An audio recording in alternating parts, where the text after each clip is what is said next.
Empiezo. Muy buenas tardes. Me permito presentarme. Soy el doctor Eric Arteaga Alcaraz. Soy psiquiatra con la subespecialidad en psiquiatría legal y forense y actualmente maestrante en soluciones sistémicas sociales, lo que me ha permitido ampliar mi mirada acerca de este fenómeno tan grave que aqueja a la población mundial. Simplemente en México, la segunda causa de muertes en jóvenes de 15 a 29 años es el suicidio. Y para muchos profesionales de la salud mental, el suicidio es la única muerte prevenible. Vamos a ver algunas generalidades y voy a hacer algunos comentarios que probablemente generen críticas por parte de compañeros psiquiatras, sobre todo si son del tipo. Empecemos por definir qué es el suicidio, que es el acto de matarse a sí mismo de forma voluntaria y que fue definido por Cataldo en 1998.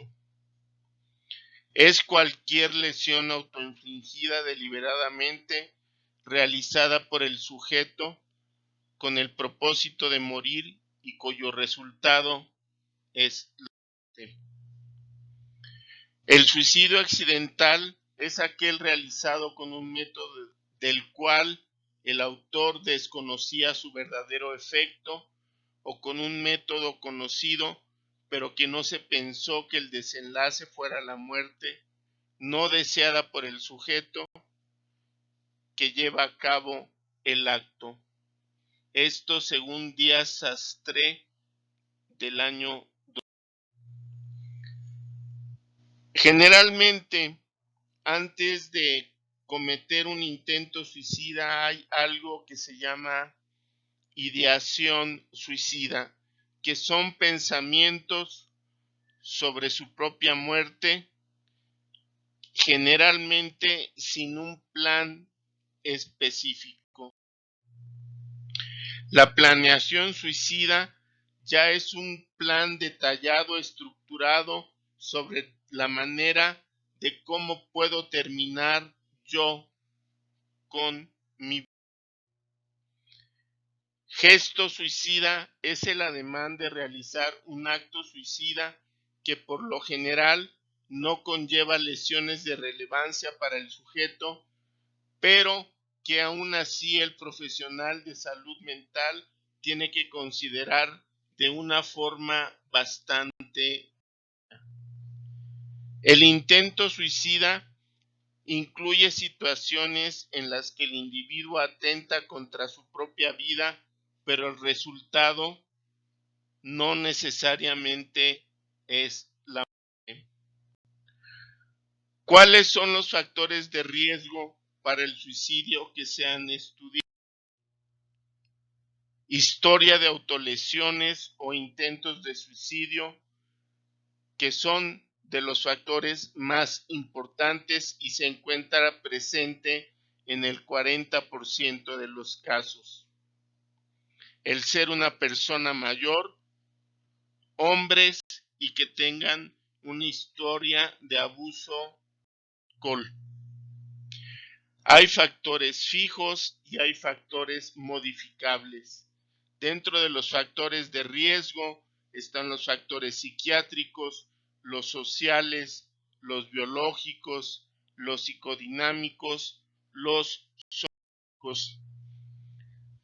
Dentro de los factores físicos, el intento suicida previo, la ideación suicida del momento, los factores genéticos, el género, la edad, el estado civil, la situación económica, la orientación sexual, y hay una población de riesgo fijo: hombres blancos, enfermos, adolescentes homosexuales y hombres desempleados. Factores de riesgo modificables: ansiedad, desesperanza. Este representa un factor de riesgo mayor, es decir, cuando el paciente ya no le ve salida a la situación por la que está viviendo. El acceso a medios para cometer el suicidio, como por ejemplo el hecho de que haya armas de fuego en la casa, la interrupción de algún tratamiento, la presencia de un trastorno psiquiátrico. El 90% de los que cometen el suicidio tienen uno y generalmente es severo. El aislamiento social y las enfermedades médicas. Respecto al aislamiento social, yo creo que aquí habría que los psiquiatras empezarnos a hacernos la pregunta: ¿es el individuo al cometer un suicidio o un intento suicidio el que le falla a la sociedad, o es la sociedad la que le está fallando al individuo, a sus jóvenes, a sus familias, para que este fenómeno se esté incrementando de forma alarmante? Dentro de los factores genéticos, en estudios familiares, hay la historia familiar de suicidio en cualquier momento del ciclo vital. Desde el punto de vista sistémico de las soluciones sistémicas sociales, es importante mencionar que en la mayoría de los casos existe, aunque sea un evento que no sea conocido por la persona que comete el suicidio o el intento suicidio, que un antepasado, que un ancestro suyo haya cometido este acto, y es una manera en la que él se identifica e incluye a este ancestro del que generalmente no se habla. La estimación del riesgo suicida, los factores demográficos, como puede ser la edad. Las tasas de suicidio difieren según la edad. Factores estresantes psicosociales relacionados con edad y familia o problemas del desarrollo. Edad en relación con diagnóstico psiquiátrico. Entre los 10 y los 24 años, las tasas de suicidio se elevan bruscamente, 13 por cada 100,000 personas. Ya lo mencionaba anteriormente, la segunda causa de muertes en jóvenes de 15 a 29 años en el país es el suicidio. Después de los 70 años hay un incremento de 20 por cada 100,000 habitantes. Entre los 14 y 20 años el suicidio es la tercera causa de muerte. Las tasas de suicidio más altas en adultos mayores es más alta que en cualquier otro momento de la vida. Hay pensamiento de muerte, son menos propensos a que haya una presencia de ideación suicida, es decir, lo actúan sin pensarlo tanto. El intento de suicidio es menos frecuente porque lo logran con mayor eficacia. Hay actos de autolesión más letales. En cuanto al género, el riesgo de suicidio aumenta con la edad en ambos sexos. Tasas de los hombres en edad avanzada son más altos que los de las mujeres, en proporción de 4 a 1. En cuanto a la raza, etnias y cultura, para algunos grupos el suicidio puede ser considerado aceptable frente a la angustia o la enfermedad o la pérdida del honor. En el estado civil, los solteros presentan el doble de la tasa de las personas que son casados. Divorciados, separados o viudos tienen una tasa 5 veces mayor. Un factor protector es que exista la presencia de otra persona en la casa en la que habita el paciente. Hay que disminuir el aislamiento social, generar sentido de responsabilidad, aumento de probabilidad de ser cierto. La orientación sexual. Los jóvenes homosexuales y bisexuales tienen un mayor riesgo de intento de suicidios. Pero esto quiero dejarlo muy en claro.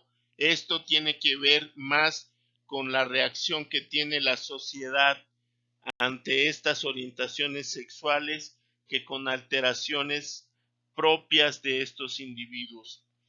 Dentro de la ocupación están los dentistas y ojo, este es un tema tabú para los médicos.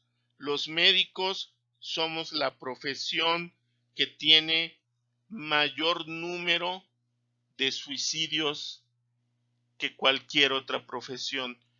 En primer lugar están los anestesiólogos y el segundo lugar somos los psiquiatras, los trabajadores sociales, los enfermeros, los artistas, los médicos. Dentro de la presencia de trastornos psiquiátricos, la presencia de un trastorno psiquiátrico es el factor de riesgo más importante para el suicidio, que es más del 90%.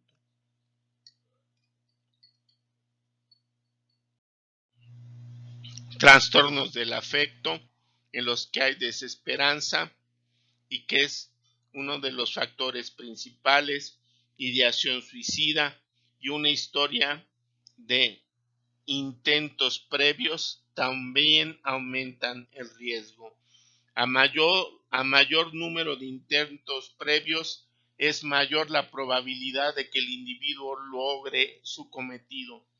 La ansiedad, el consumo de sustancias son comunes en trastornos del afecto y aumentan el riesgo. La esquizofrenia tiene 8.5 veces mayor riesgo de suicidio, incremento en pacientes que han sido hospitalizados. El riesgo de suicidio en esquizofrenia es del 4%. Con mayor frecuencia se presenta durante los primeros años de la enfermedad e inmediatamente después del alta hospitalaria, que sean del sexo masculino y menores de 30 años.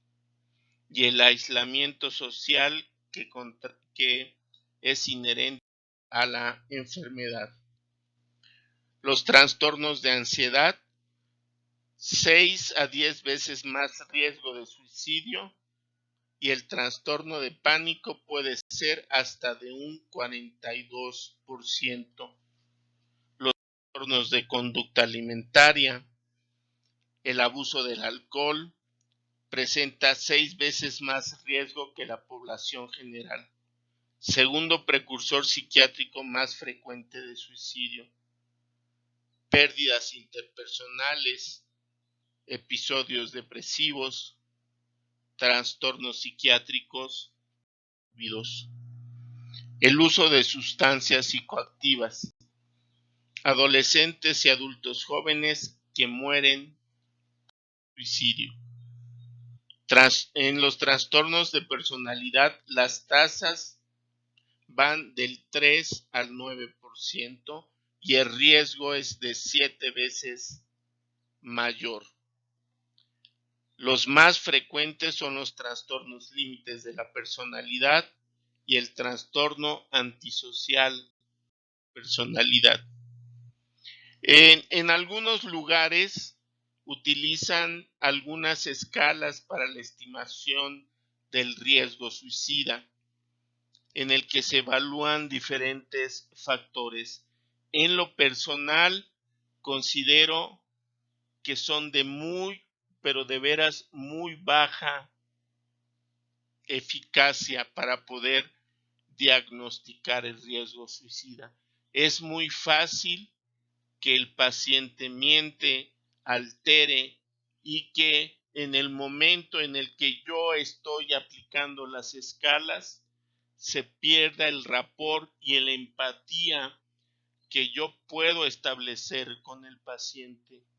No hay nada más efectivo que un médico bien entrenado para poder en un momento dado detectar la presencia de un riesgo suicida, y aún así jamás podremos tener la certeza de detectarlo o de diagnosticarlo.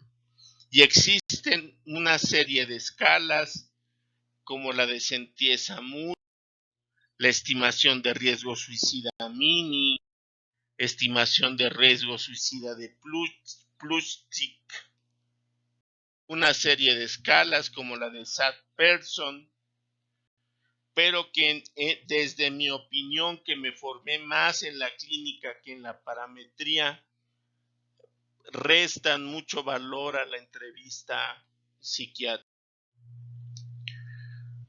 ¿Cuál es el manejo del paciente suicida?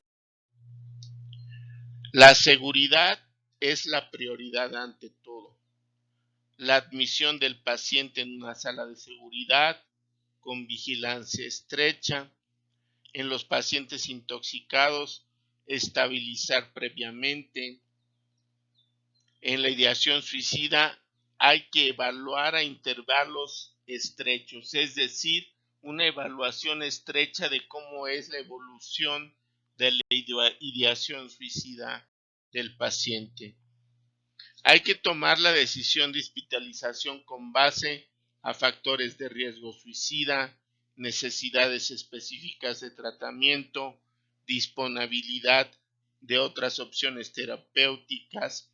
Es muy importante ver si efectivamente el paciente pudiera contar con una red de apoyo adecuada que brindara el apoyo necesario mientras dura el riesgo suicida, dada la fuerte estigmatización que todavía representa un internamiento psiquiátrico. Valorar la hospitalización parcial, un tratamiento y seguimiento diario, grupos de intervención en crisis, red de apoyo. En el manejo ambulatorio hay que tener una vigilancia estrecha, un plan específico de tratamiento, asegurar tratamiento, condiciones de... Y hay que dejar algo muy en claro. Hay algunos autores, algunos profesionistas de la salud mental que utilizan los pactos terapéuticos, pero la conclusión es que no son útiles. El 50% de pacientes suicidas en hospitalización hicieron pactos terapéuticos. El 67% negaron ideación suicida. Evaluar la condición general, la agitación, la ansiedad, el insomnio, factores crónicos de riesgo, accesos a medios de alta letalidad. En el caso de los hombres, los medios más utilizados son las armas de fuego y el ahorcamiento. Y en el caso de las mujeres es el uso de medicamentos, lo que en un momento dado nos daría la oportunidad de poder actuar. Las indicaciones de un ingreso hospitalario es la presencia de un trastorno psiquiátrico grave, el intento de suicidio de alta letalidad y o intencionalidad, intentos de suicidio repetidos, riesgo de suicidio inminente, plan suicida claramente letal, intoxicación, circunstancias sociales de alto